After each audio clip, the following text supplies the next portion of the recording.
So there's a post going viral on X after a post from Chris Anthony, the founder and the CEO of Toge Productions, which is one of the game developers from Indonesia.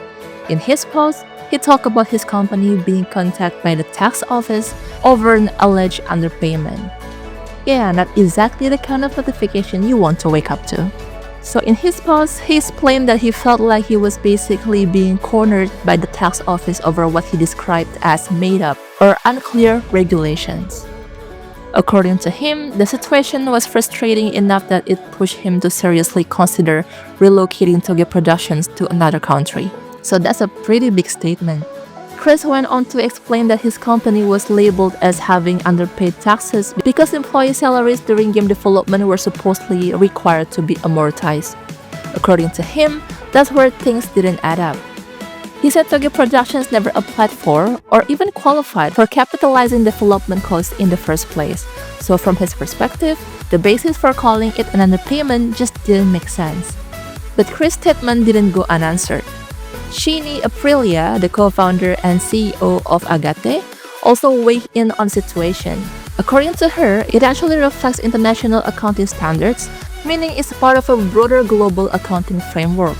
In other words, she's saying this isn't a local made-up rule, it's aligned with international standards that many countries follow.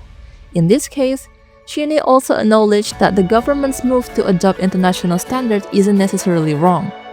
The Directorate General of Taxes also stepped in and responded through their official social media accounts after the issue went viral.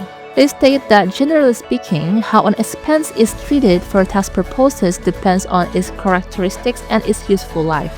The goal, they said, is to ensure that tax calculations are done fairly, proportionally, and with legal certainty.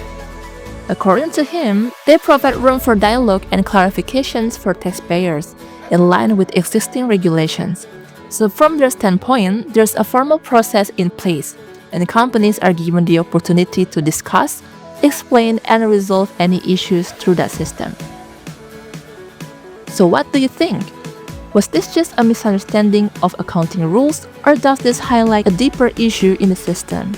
Let me know your thoughts in the comments, and if you want more updates on stories shaping the gaming industry, make sure you're subscribed. Thank you so much for watching, and as always, this is Shells. See you in the next video.